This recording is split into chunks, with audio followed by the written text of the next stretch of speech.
That is a tall order. A man who knows everything about film. No, trust me. No. But I want to start off tonight by saying, I love you. Because you people are here watching Alan Ladd's version of The Great Gatsby instead of that thing that's happening on TV. Yeah, so you people are great. And I really sincerely thank you for coming out tonight. It's almost like a statement you're making. Okay, so, so here is the deal about the film that you are about to see.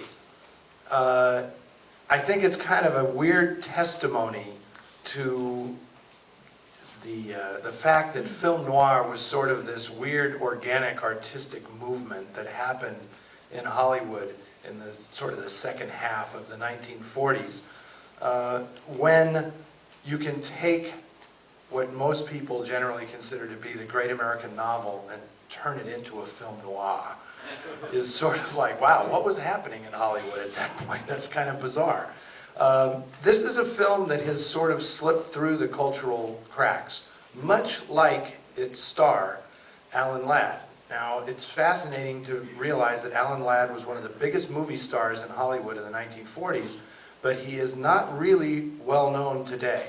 Not like other actors of his era like Humphrey Bogart or Robert Mitchum.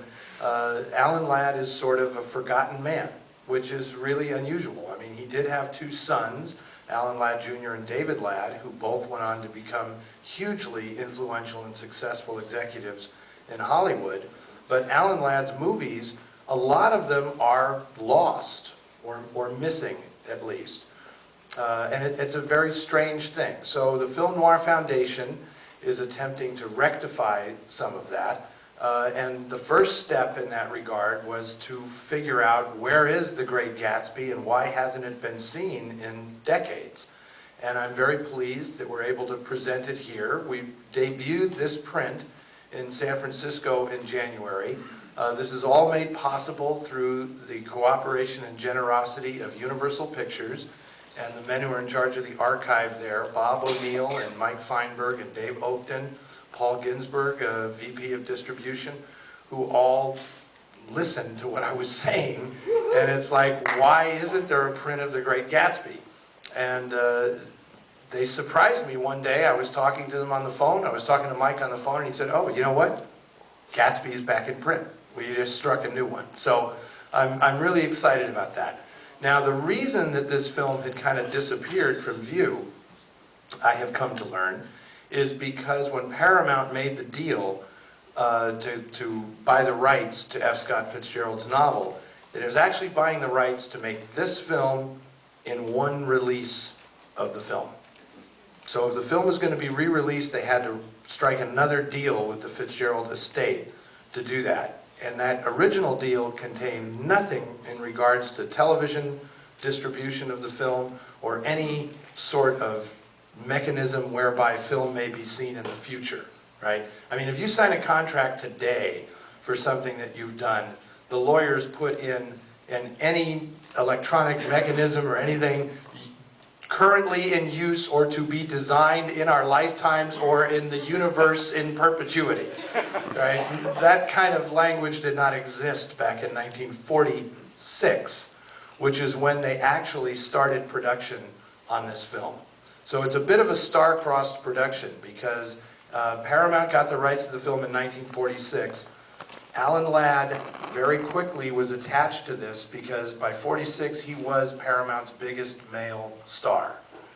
I mean, if you're not familiar with Alan Ladd's history, he was a very unusual actor. He was really not professionally trained, but he had something. He had this incredible charisma on screen that really connected with audiences.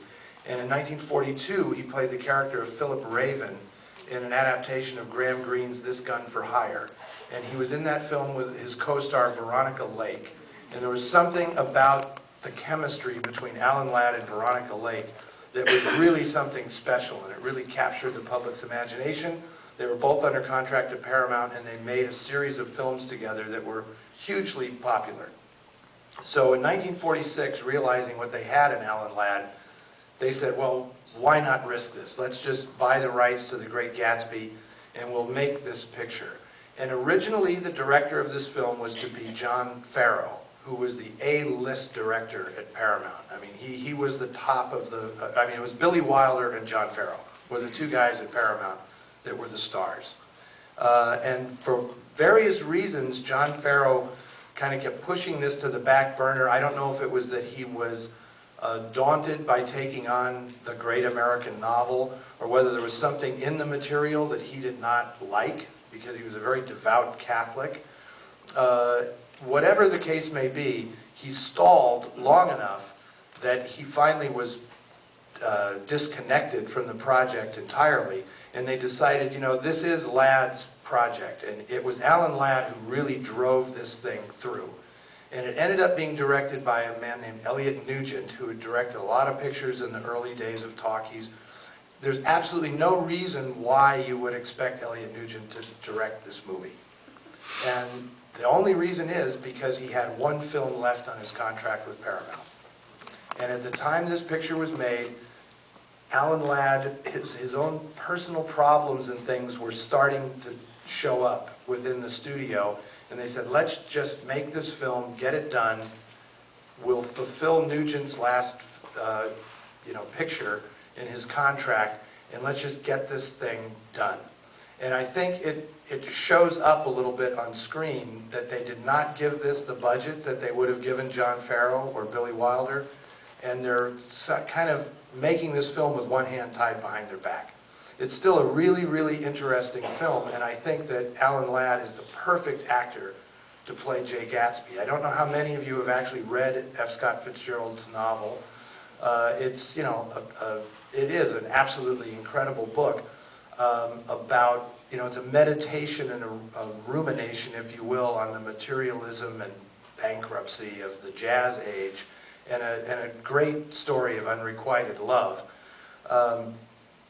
But it's not really film noir. There are film noir elements in it.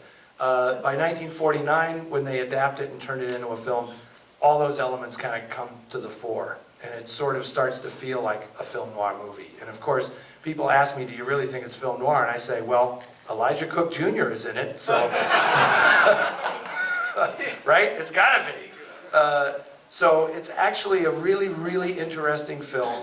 I'm extremely happy that Universal pulled this one out of the vault and struck this new print. I mean, this is it. The print you're seeing tonight is the only print in existence in 35mm of this film. So it's really a unique treat to be able to screen this for you tonight. And if you are a fan of the novel, I hope you're somewhat forgiving of the way they take all of Fitzgerald's subtlety out of it. But I think if looking forward to later this year when Baz Luhrmann's version of The Great Gatsby comes out with Leonardo DiCaprio playing the part, I will tell you right now that I don't really think he can be better than Alan Ladd. The film might be better, but Alan Ladd was in many ways kind of born to play this part. He really believed that he was a Jay Gatsby type story. So I hope you agree with me, and I hope you enjoy watching The Great Gatsby. Thanks.